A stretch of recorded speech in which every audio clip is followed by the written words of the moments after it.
I'm Kathy Jones. And I'm Lizanne Sonders. And this is On Investing, an original podcast from Charles Schwab. Each week, we analyze what's happening in the markets and discuss how it might affect your investments.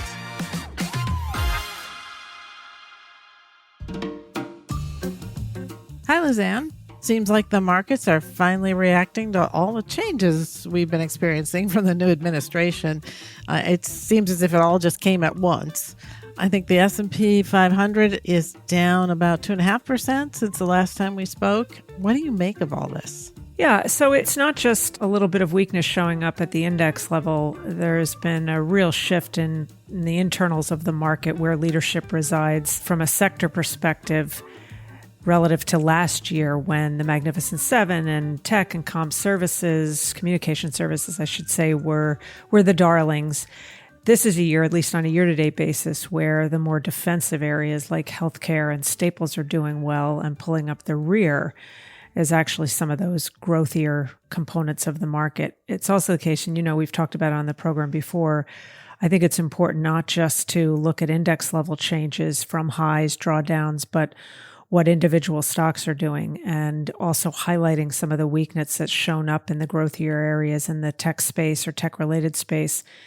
Is the average member maximum drawdown within the NASDAQ just year to date, we're not even 2 months into the year, is a negative 25%. So there continues to be a lot of churn under the surface. And I think both the little bit of a pullback at the index level, but a heck of a lot of churn under the surface is absolutely reflective of the uncertainty we're seeing it. And we're seeing it in some of the widely watched measures, like the weakness that we saw in consumer confidence, a move up in concerns about the unemployment rate going up. You've seen it even in consumer sentiment data. We've talked about that before. There's political biases that are more obvious in the consumer sentiment data, but you're seeing it in CapEx intentions. I know one of the things that we floated around our internal group when we got some of the regional Fed data was the Dallas Fed, which was a weaker overall reading on the economy in that region. One of the things these regional Feds do, they will post verbatims from the companies in their districts. And it was an earful or an eyeful, depending on whether you were listening or reading, in terms of the mentions of uncertainty and the potential stalling in activity. And it's, I think, a particular concern because one of the things that we anticipated could happen and touched on it in our outlook was the possibility that we would start to see some convergence between services and manufacturing, with manufacturing, which has been in recession-type conditions for about 2.5 years, finally starting to show some signs of life at a point maybe when services started to roll over. We've seen that with the S&P version of Purchasing Managers Index. S&P Global has a version of those. The ISM, Institute for Supply Management versions, are maybe still a little bit more watched, but S&P Global's version is starting to capture more attention. And we did see a move back into expansion for manufacturing and actually move into contraction for the services side of the economy. My concern is that we might arrest some of that improvement in manufacturing, given the uncertainty with regard to not just tariffs, but immigration policy. I also think what's been important in the equity market, and I'll toss this now to you because this morphs into your world, is I think the move down in bond yields, the 10-year, I think intraday yesterday, as we tape this, went to slightly below 4.3%. The fact that that seems to be driven by concerns about the growth side of things as opposed to moving down because of enthusiasm about inflation coming down, I think that's part of the reason why the market has struggled a bit. Yields keying off growth more than inflation. When yields go down, less positive for the equity backdrop. So what are your thoughts on the driver of this move down in yields and your outlook for where yields go from here? Yeah, I would agree that this is more of a growth scare kind of move in the Treasury market than it is a happy view of inflation coming. And if you look at any of the indicators, inflation expectations are, for the majority of people, on the way up, and majority of companies on the way up. That's likely driven to some extent by tariffs. So you've got inflation expectations kind of pushing higher, but you have concerns about growth slowing down. Now, you can tell me whether you think of this as just a growth scare or the start of something bigger. I think it's the uncertainty about which it is that is probably weighing on the markets right now. But I think the bond market has been in this push-pull for quite some time. What are we going to worry more about? Are we going to worry about inflation and the effect of tariffs and immigration limits and that pushing up inflation? Or are we going to worry about tariffs and immigration limitations pushing down growth? And what is the sequence of events here? Which happens first? And it seems like we're rolling through these scares. First it's inflation, then it's growth. Who knows? Maybe it'll be inflation again, then growth again. At the moment, it looks like, although we have a growth scare and some indicators of a slowdown, we're not on the cusp of recession. So I think that the bond market may be getting a little bit ahead of itself here in those terms. But I do think that there is a bigger focus on growth right now and concern about what all these policies mean for growth. And that seems to be what's pulling down Treasury yields. Now, ironically, this is in the midst of all of this debate about deficit spending, et cetera. And it doesn't look like Congress is going to come up with a balanced budget anytime, soon in the next decade or so. So, we'll see if there's any progress in that regard, maybe bringing down the deficit relative to GDP. But early days on that, there's still a lot of debate going on in Washington. So I think we're in a bit of a growth scare right now. But I think Treasury yields around 4.3% on the 10-year, probably near the low end of where they're going to go for now. We need to see those inflation numbers improve or some real evidence that we've got a bigger slowdown, especially in employment, in the employment sector, than anything else. So if we get a weak jobs report with rising unemployment and real slowdown in hiring, then those yields could come down some more. But if we continue in this trend of kind of a gradual slowdown, but nothing more major than that, then I think yields continue to bounce around in this range from here. Now, one of the areas of the economy that is very sensitive to interest rates, which is relevant today, I think, is the housing market. And I think you have a guest today that focuses on the housing market. And can you tell us a little bit about her? Sure, I'm excited. So the focus of our episode, or a guest portion of our episode this week, is the housing market.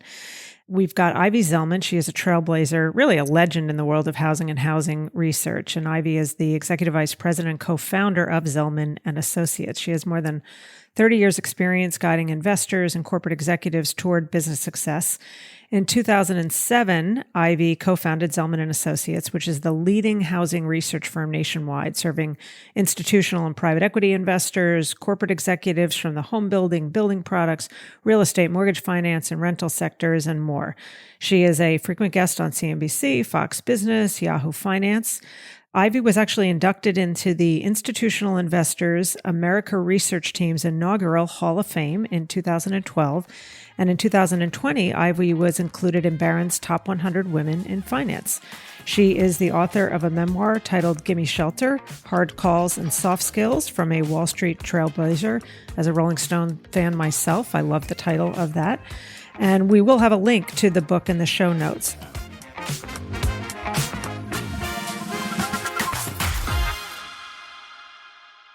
So, Ivy, thank you so much for joining us. I'm looking forward to the conversation. We really appreciate it. Thanks for having me. I am as well.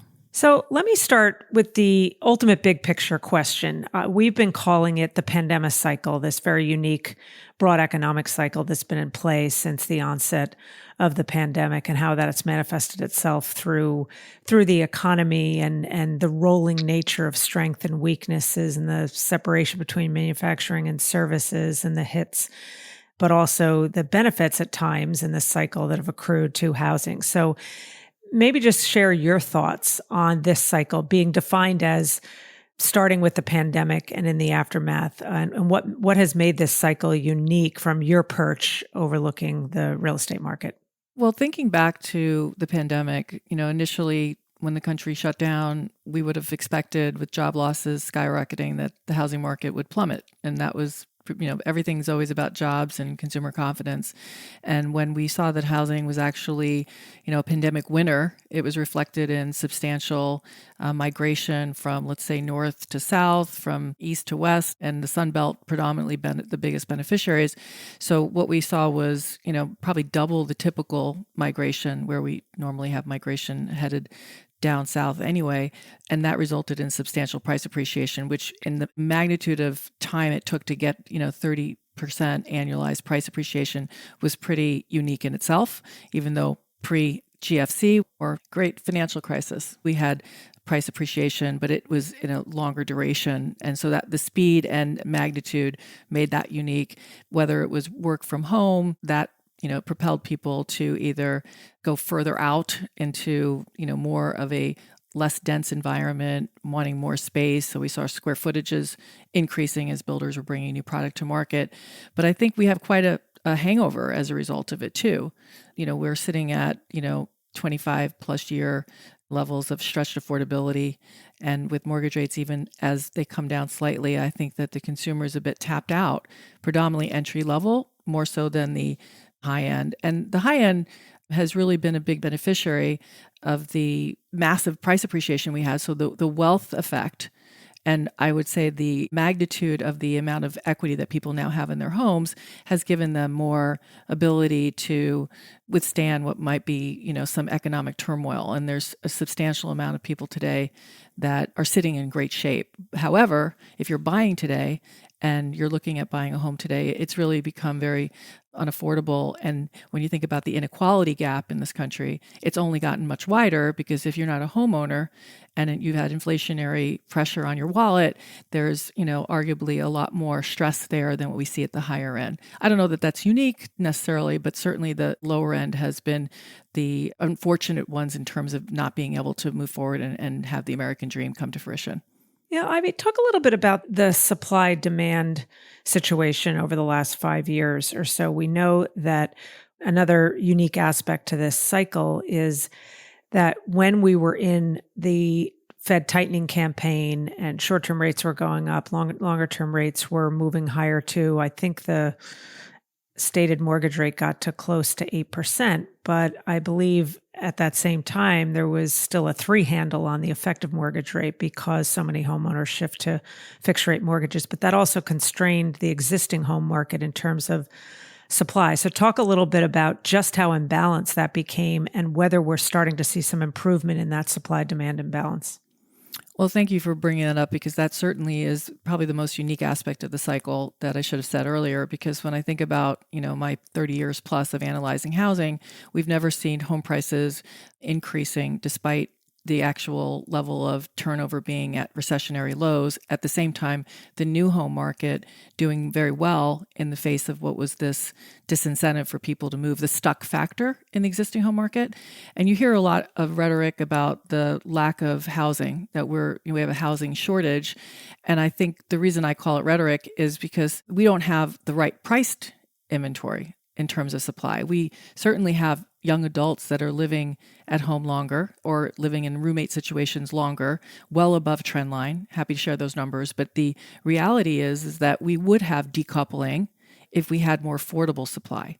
So we have a deficit that is substantial, but I don't think we can solve for it, unfortunately. I don't see an easy solution, whether at the federal level, at the local level, it would have to be some type of subsidization, but there's no question there's a severe imbalance. And as a result of that, did I see correctly in a headline that the average age of first-time homebuyers has gone up pretty significantly? And that's got to be an affordability issue, right? Absolutely. And other thing you mentioned is thinking about, today, whether we're looking at housing turnover again, which is stuck, what has changed slightly is that we're finally seeing inventories rising. So, in the COVID period, the velocity of turnover was probably 2 or 3 times normal. And even with inventory tight, we weren't seeing the inventory long enough on the market to count it. It would go on the market and it would quickly come off. But now what we have is inventory up probably 15, 20% nationally. But within the Sun Belt, predominantly Florida, Texas, Carolina markets, inventories are up anywhere, depending on the metropolitan statistical area, 50% to as much as 100%. And that is a good thing for the housing market because it allows for for the person who feels stuck and doesn't have any choices. You hear many people say, I want to move, but I can't find a home. There's nothing to move into. So that will give, I think, an opportunity for the existing market to probably increase. Our estimate for 25 is about 5% growth, which isn't saying much because it's still historically well below trend line, but followed by, we have 9% growth in 26. So that inventory is a positive in our opinion. In terms of the growth outlook that you have, what is the dispersion at the either state level or I don't know if you look at it more at the state level or metropolitan area, because, what's that old line about real estate being a local phenomenon? And at times, I think you can analyze housing somewhat monolithically, but I'm guessing we're at the point where there needs to be a lot of that local analysis too, right? Yeah, and it's actually interesting because where inventory is increasing at the fastest rate, we're seeing more activity that's actually positive for the consumer because there's more value being created. And that's really coming from production home builders, predominantly the public builders. The public builders today account for more than 50% of the market. And because they're providing significant supply to the market, they're also offering mortgage rate buy downs, which creates value. So it's really almost a buyer's market when you think about the new home market. They're getting value. They're feeling good about it. They're locking in many cases for 30 years at a 4.99 fixed rate, which is expensive for the builders, but that creates value. But where there are production builder activity, which is predominantly Sun Belt, the Smile States, that's where inventory is rising the fastest, and home prices are starting to really decelerate, even turn negative in some of those markets, which is a good thing. I think we need that. However, when you look at the Midwest and areas where the production builders are less prevalent, you're seeing that home prices are still increasing at a pretty fast rate. And therefore, I don't see any abatement or any value being created. And, think about a market, my hometown of Cleveland, where inventories are up very modestly relative to 19. They're way below where they were. And we really look at 19 in comparison. And some of the markets, again, the Sun Belt are well above now where they were in 19. But in Cleveland, home prices in 24 rose 8%. And that's because there wasn't enough inventory. So homes are sitting on the market much shorter than normal and are in some cases, depending on location, get multiple bids. And that's still happening in parts of the country, but it's really dependent upon what the competitive inventory situation looks like. So that you can draw a line almost on any builder market that's, production builder market where inventories have risen and existing. That's where we'll see probably the price corrections most likely. And we'll continue to see pressure there as the builders work through their supply and the existing homeowners take advantage of the opportunities to get better value. Now, you mentioned that public home builders represent about 50% of the market, and I did the really intense math in my head and made the assumption that the other 50% is private home builders. How has that relationship changed over the years? Dramatically, actually. When I started analyzing the industry back in the early 90s, it was less than 10% for the public home builders market share. So it's grown substantially, both organically and through M&A. And part of that growth has been a function of a lot of factors, but probably the biggest is the differential in cost of capital and the scale advantages that the larger builders have. And I think it's going to continue. I don't expect abatement. The trajectory might flatten out a little bit, but we expect market share to continue to increase for the publics. So let's go back big picture and talk about what clearly is becoming obvious uncertainty that is pervading confidence measures and forward-looking, whether it's CapEx plans or some of the survey data that suggests that there's a dampening of desire or expectations of major durable good purchases, including homes, in light of all this government policy related uncertainty. So I wanted your perspective on whether it's tariff related uncertainty, immigration related uncertainty, and the impact it's having on either the psychology that surrounds the real estate market or any of the data, if you're starting to see meat on the bones of this. Well, the spring selling season is off to a bit of a soft start. And typically the selling season, depending on what market you're in, but nationally, we really look at the spring selling season kicking off after Super Bowl Sunday. And I think January was pretty disappointing, and into February, it's gotten a little bit better. But we're probably looking at year over year for many of the production builders down 15-20% year over year. Despite new home sale data just came out that it was only down 1%. I think what we're seeing is, especially dependent on the markets that we're in, bigger declines. And whether that's, consumers sitting on the sidelines because they're concerned about all of the headwinds that you mentioned, I think that's a real factor. I also think that the lack of affordability is definitely the number one factor. People start getting worried about their own jobs, they'll definitely reconsider making that move today. So I really think that the wall of worry, starting with jobs and risk of, overall job pressure, I think the deportation will impact the labor force for no question for the construction industry. Many of the builders today are very complacent about it. They addressed all of the illegal construction workers back when the first Trump administration came in and we had ICE raids, and that they've done a lot more on e-verification. So they seem not very concerned about it. But when you really dig in with them and you talk to maybe the ones that don't have the public facing aspects to concern themselves with, they're like, well, problem is our trades, even though they're large and we know that they're in good shape, they sub a lot out. So we're not really sure what happens downstream. So that deportation risk will create inflation. It's already a tight workforce, given we have an aging workforce. That is very much the case in the trade. So whether it's roofers or drywallers, so it's already a constraint environment. So that's a risk. What percentage of the construction workforce is estimated to be undocumented workers? The estimates were, back in pre-GFC, as many as 4 out of 7. Now we're told 1 to 2 out of 7. But no one has any good numbers around those. I mean, that's just sort of anecdotes. I've also heard anecdotally that in certain states, it's a higher share. Right. And I want to eventually ask you about California and the fires, but I thought I saw a number somewhere around 30% of the construction workforce is undocumented. Depending on the market, it might even be north of that. But like a market like Phoenix or parts of Texas, I would imagine also in the Florida markets, you've got a higher prevalence. But the numbers, again, that I haven't felt confident to really use those numbers. But I think the general sense is it's lower than it was pre-GFC, and they have a better handle on it. And I wouldn't say that that's affecting the consumer. When we look at what's affecting the consumer, the fear of tariffs probably don't affect the consumer right this moment. But the builders are also already starting to push back on building product suppliers. Yep. And, telling them that we need to renegotiate contracts. And, the building product manufacturers and distributors are kind of like, we're going to pass it through. And the question is, will you be able to? And I think there's going to be a bit of pressure for builders to take certain price increases, like lumber from Canada. They'll have to take those price increases, have no choice. And then in other cases, they might change suppliers, and there will be a bit of price wars going on out there. And we think that will come to fruition. And then there's a complacency. Oh, that's just a tool that, the Trump administration is using. Their bite is not anywhere near as bad as their bark. And so that's really not necessarily in, I think, the housing industry yet. It's talked about. And then when you think about what's happening in DC with layoffs, there's also complacency there. It's a little bit less so, but more, okay, we've got 11% of federal workers in the DC metro market that could be at risk. And if that's the number, let's say 10% gets laid off, that's not that big a deal.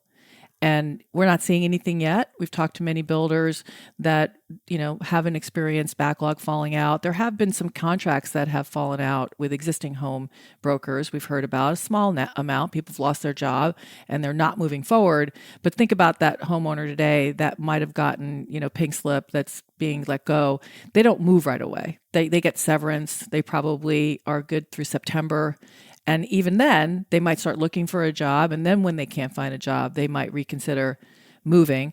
But those that are in contract that can get out of it, that's already happening. Or traffic and, overall conversion hasn't yet slowed, but I would imagine that's later this year when we start to see the impact. More so the expectation in Maryland versus Virginia. But I think that's also optimistic because Virginia is very heavy in defense. And now that we have the defense budget at risk, 8% per year, I think Virginia will feel it too. But again, the industry is still somewhat optimistic that there won't be a big consequence from all these federal layoffs.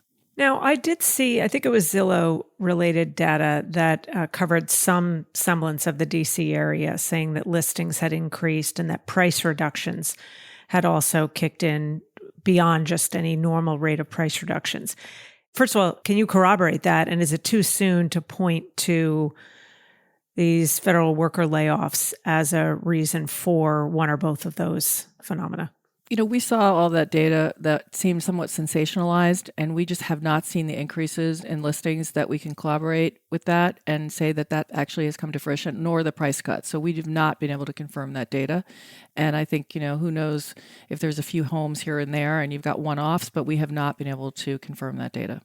You mentioned the California fires, so talk a little bit more specifically on that. We know that the regulatory backdrop in California is a bit more stringent than maybe other parts of the country, and the governor did talk about easing some of those restrictions to get the rebuilding back on track more quickly. So what are you seeing, still early, in trends happening in those most ravaged parts of the LA area? There's been very little activity as of yet. There's a lot of planning going on, and I've seen some proposals, the idea of using more factory built where there is opportunity, and or manufactured housing even from more of the entry level priced homes. But I think the relaxation of the very tight regulations there will not be enough from what the builder community believes. It needs more than just a few. And I think that the industry says there has to be a lot more. This will take maybe a decade before they can rebuild in that area sufficiently. But again, it's pretty early. And I know that, the concern is we've got, an insurance crisis for the homeowner. Maybe the insurance industry is not going to be, wiped out as a result of what's happened in California. But what we know are premiums are set to rise pretty substantially, this is another headwind that I think we're faced as consumers with in various parts of the country, California, Florida being the most obvious. So I don't know necessarily that that's going to happen overnight, but I know that there's concern on the rebuild that maybe there's ways to use better products that are more fire retardant. And there's lots of, people, I think gathering together to determine what best product would be suited there. And in the Palisades, which the higher end, many of those homeowners are custom homes. We're looking at capped insurance coverage up to $3 million from the state-run agency. So those are factors that will play into the rebuild to contemplate, but it's very, very early innings. You mentioned a little bit earlier the obvious migration that happened in the early part of the pandemic when there was more acceptability of work from home. So there was more flexibility and a big migration to the Sun Belt. I happen to be one of those people. It wasn't just tied to the pandemic, but my husband retired. My kids were we lived in Darien, Connecticut. They were out of the schools. They were in college, beyond college. So we sold our Connecticut house and we moved to Naples, Florida. So we were one of those. Any interesting, more recent migration trends happening among the states, region to region, that you're seeing? And if they're particularly unique, what are the characteristics behind why migration is happening from one place to another? The migration trends, we were just looking at them, and United Van Lines puts out annual data on that because you can't get the ACS, which is the Census Bureau data. We still only have data go at the end of 23. We don't have anything more recent, but United Van Lines has come out with a report showing that the major Sunbelt markets that benefited from the COVID surge have already normalized, and in some cases are even below where they were. And what I think that just is about probably, obviously, people going back to work in the office, but also the lack of affordability and how much home prices have increased in those markets. So I think, the Naples example, I'm in Naples too, but I think you're seeing softness in places like Naples right now. I think the market's fatigued and they don't have as much inbound, and whether the congestion, is pretty significant in many markets that had this big influx of people, the restaurants, the schools, they can't support as many of the new incomers. And I think that's put some pressure and maybe made it less attractive than it had been. A lot of that, again, going back to lack of affordability. I've encouraged people, look at the Midwest, it's very affordable. And we are seeing more strength now in the Midwest. And I think that's a function of what the value of those homes offer relative to income. It's very substantially different, much more affordable in many of those Midwestern markets.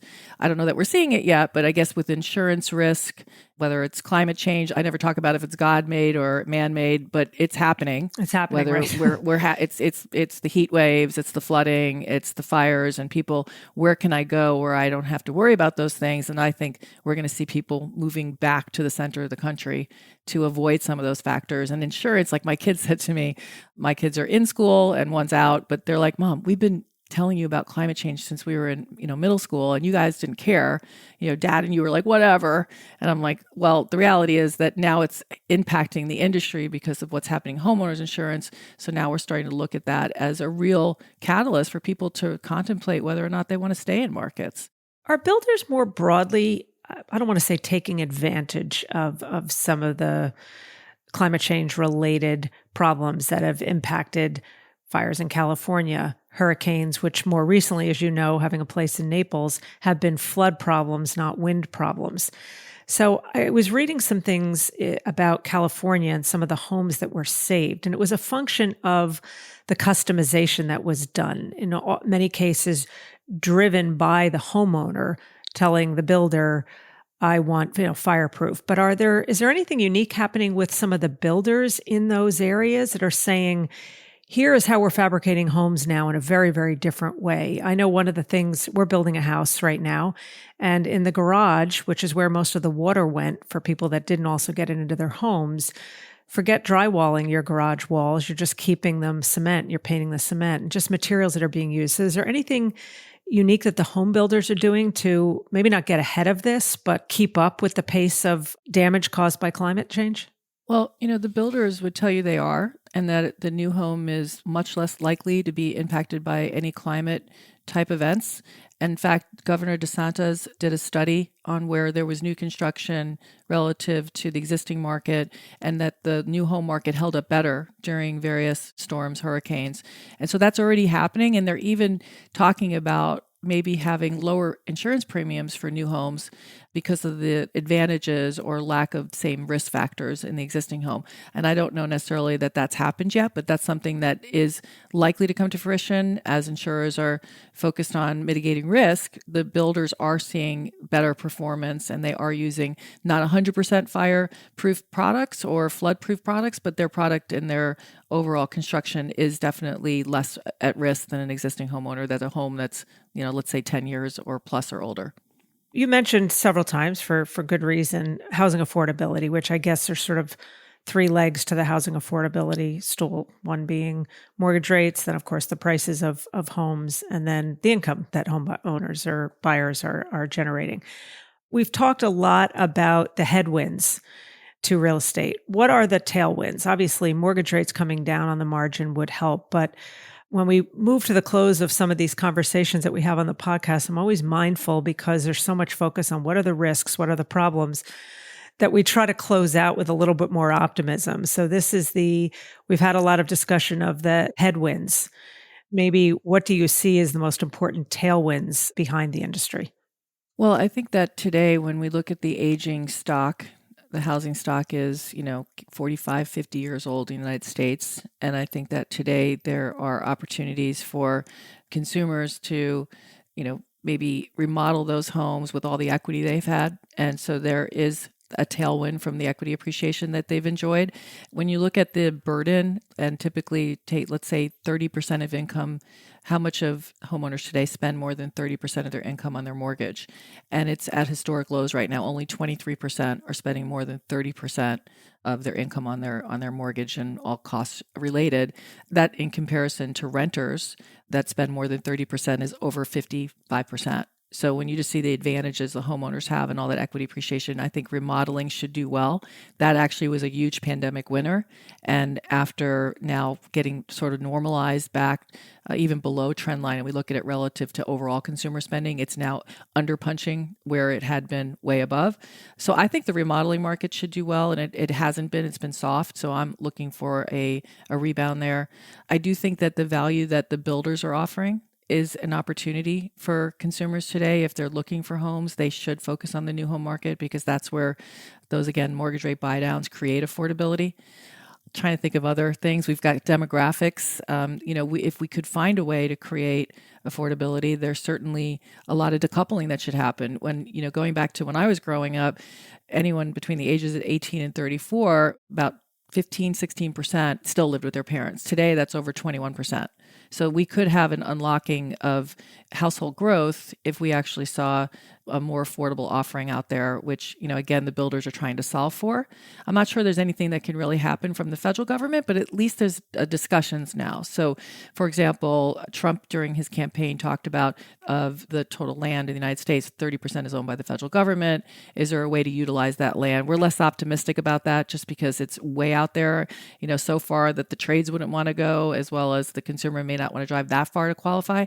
But I do think that the conversation is on the table, and a lot of the challenges for the industry start at the local level. So maybe there's an opportunity for the government to subsidize local governments rather than pushing it all to the developer. So just having the conversation and so much attention could create some tailwinds for the industry that haven't been prevalent. But demographics, certainly with household growth, we're estimating to be 12% this decade, would justify more supply. And if we can solve for that in any way, I think that would be very positive for the consumer. One final question I have for you. How directly tied to the macro outlook for real estate is the action of the home building stocks? How much of a proxy does that represent? We know sectors and industries can have wild moves in the market that can't really be explained by fundamentals over that short period of time. But I know you track the home builders, obviously, but how much of that, the action in those stocks, informs your bigger picture view on the real estate market? It's not so much the action of the stocks. It's really our focus on the long end of the curve, and they move in tandem. So as we see rates backing up, historically, the builders will underperform, and as rates rally, the builders will outperform. Yesterday is a great example. The 10-year had a big move, and my stocks were up anywhere from 2 to, there was one up 20%. And so it's very much, maybe a lot of short covering, but it's really tied to the 10-year, which is reflective of what the economy is doing. And right now, if the builders are seeing softness and the activity for the spring selling season has been, disappointing, that is somewhat a reflection of what the consumer is feeling. And so people utilize it as a leading indicator. And it's the two tied together. I think if the home builders were selling off for no reason and the rates were not backing up, it would probably be about something specific to maybe an input cost like lumber, something that would be a factor of their overall margins might be at risk. But we certainly think the housing market is a leading indicator for the economy, but it starts with the 10-year before actually the stocks. Yeah, totally agree. Well, Ivy, thank you so much for joining us. I went through everything and then some on my list. All my follow-ups, I've got check marks next to everything. We covered a tremendous amount. So really appreciate your time. Thank you. Thanks for having me. A lot of fun.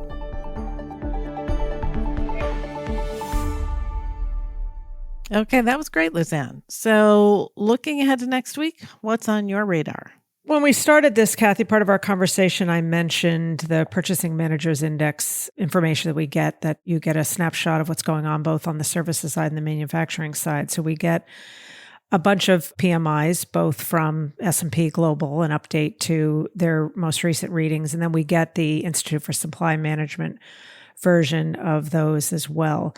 We also get factory orders, durable goods orders, cap goods orders, so that is a line into the manufacturing side of the economy. We get challenger job cuts. Those have been pretty benign for quite some time, but that may start to jump onto folks' radar screens.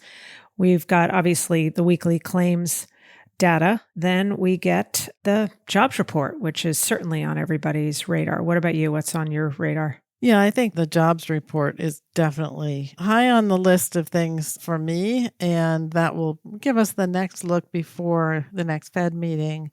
The folks at the Fed are going to have to come up with a new dot plot and new economic projections, and it'll be interesting to see at their next meeting how they deal with all the uncertainty that's still out there, because by then we still may not have a budget.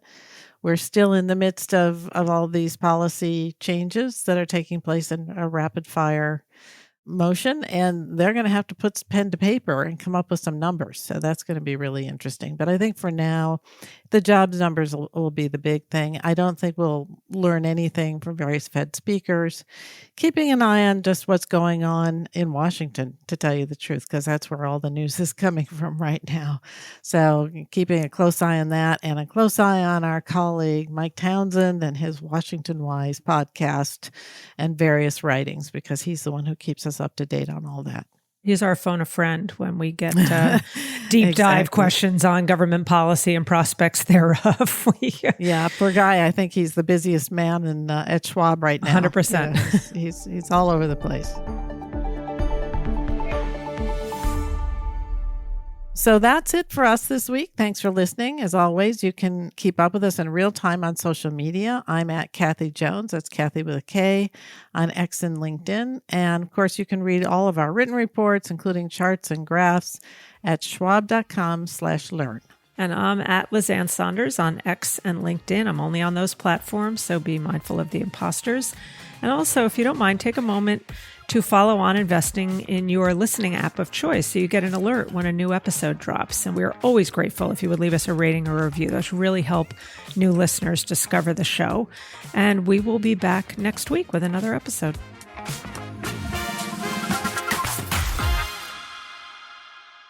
For important disclosures, see the show notes or visit schwab.com/oninvesting, where you can also find the transcript.